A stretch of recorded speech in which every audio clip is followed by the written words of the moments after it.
Greetings everyone, Prairie here. Welcome to the Demo Hub. Welcome to our video for today. In today's video, we're going to be talking about observability on Snowflake. Let's jump into the very first one, the notification integration objects. Create or replace notification integration. I'll give this a name. You can start thinking beyond email, Slack, ServiceNow, and a whole lot of other systems. But for the demo today, the focus is on email.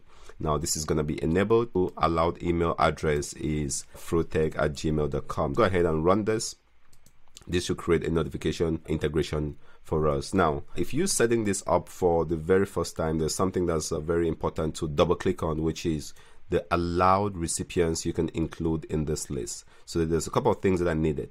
These recipients have to be verified emails within the Snowflake account. Now, what exactly does that mean? So if we go back to our Snowflake account here and we go to users, there are not a lot of users on this demo account. I do have 2 users. I created this last user just for the sake of this demo. So if I want this user to be a recipient of email notifications, then the user is going to have to do something. They're going to have to verify their email. Switch over, log in as that user, go over to the user profile. If they haven't verified their email, there'll be an image that shows up here to say verify your email. Click on that. It's going to send them an email.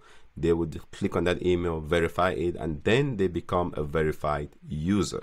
Once they are verified, this email associated with that user can be used as part of the allowed list for the integration. Assuming we have the allowed list all ready to go and all working, the next thing is take advantage of a powerful stored procedure within Snowflake to actually send out the emails. Here we're gonna send email, reference the email notification from above, specify the email address. Again, this is not redundant. Here is the allow recipients. You can have more recipients, and when actually sending out your email, specify few recipients. Email title, that's gonna be it. And what is the message? Message will be here below. Similar to the situation where credit usage is exceeding a particular threshold and we want to resolve that. Go ahead and call that, execute. An email should be sent. Verify that the email was sent. We can see the email title as well as a particular message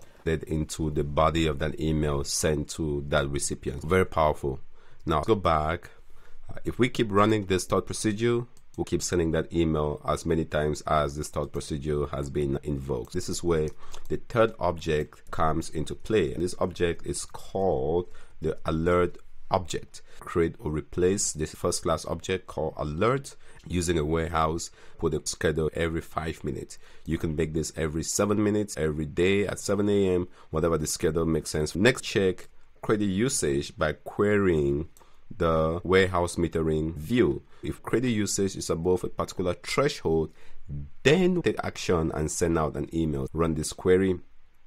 This account doesn't have a lot of warehouses. I actually had to reduce the threshold just to get something to show up here. This combined gives you that proactive observability, but more importantly, it gives you that proactive notification to then notify the people that can come in and remediate the situation. To recap, notifications, send email, creating alerts combined can give you a powerful observability option natively within Snowflake.